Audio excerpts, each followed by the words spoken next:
What we want is to private companies, not necessarily government, private companies to add value. Right. To coffee, to textiles, to fruits, right, to cereals, for animal feeds and for pharmaceutical purposes. But you can imagine we have been depending on steel imported from India, China, Ukraine, which makes it expensive.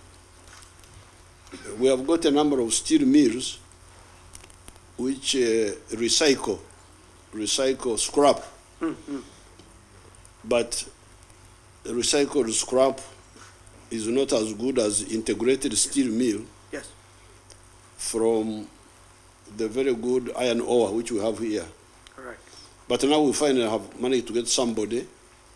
But I had started long ago talking with Tata and so on. And, but this is just one example, like steel industry for the hinterland of Africa. Because you see from here to the ocean is very far. Yes. 1,000 miles to Dar es Salaam. Mm-hmm. 800 miles to Mombasa. So when you bring steel product, freight alone, yes, indeed. Yeah. from far away, freight alone is more important than even the value of. So in order to assist the construction industry, the automobile industry, which we are developing here, like in this case, we have always wanted integrated steel industry in the hinterland of Africa. But now I think we have about solved it. But now there are other copper, lithium, because we are now making electric vehicles here. Mm-hmm. We are fabricating them ourselves, but we need lithium batteries. Yes. So this is a very clear area where we can collaborate. And then we have the pathogenic industry, the one of diseases, yes, pharmaceuticals, vaccines, therapeutics, all of that, a huge area where we make money out of disease. Mm-hmm. Yes. So if there are diseases, then we could make money out of them. Other people have been doing it for a long time. Yes. So this is the whole huge area of the private companies. These are the ones I encourage most. Now, for the infrastructure, mm-hmm, we have worked out we are going to build a standard gauge railway to link with Tanzania and with Kenya, mm-hmm, and also with South Sudan and with Congo. That's one big project. And then the hydro, the energy projects. We have got a number of sites on the River Nile for the hydro, but we also have the solar and the nuclear. So we are calculating that we may need about 24,000 megawatts from nuclear and then from other sources. We have formed this African Continental Trade Area, CFTA. We have been working on this from the anti-colonial days. And when we came into power, we started working on it with others, with our brothers. We have succeeded with the East African community. So when you invest in Uganda or any one of them, then you have the whole market of Uganda, the market of East Africa, the market of the whole of Africa.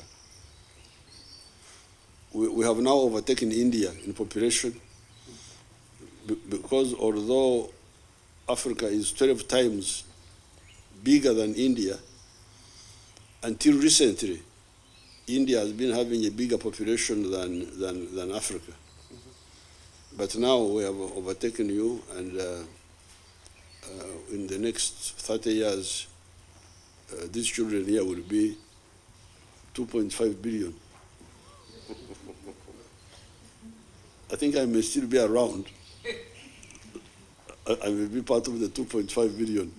We have been able to collaborate in creating a campus of the Forensic Sciences University. And this is Mr. Modi's personal brainchild in India. Yes. He started it himself when he was a regional head of the state. So it's something which will certainly resonate very strongly with him personally and with India. But we are also interested in expanding our cooperation, seeing other areas where we can be of mutual help, any projects which Your Excellency feels we can undertake, any way we can contribute to the development of your country. It will be a practical way of expressing our solidarity and friendship. Of the sectors that you mentioned, pharmaceutical is of course something where actually partly because of COVID, the sector has grown very much in the last 3 years. So Your Excellency is quite right that the disease and pathogens create value if you know how to do so. I know many of our pharmaceutical companies are looking for the right location in Africa, because finally medicine needs people. I mean, you cannot be very far away from people. And increasingly there is an element of local acceptance. Yes. I would say, Excellency, a lot of what you said I would be very happy to look at. We have a military training team here which have been with your, they are there, I know with your academy, and we have made some offers in respect of the Air Force for the Sukhois, and also for electronic upgrades.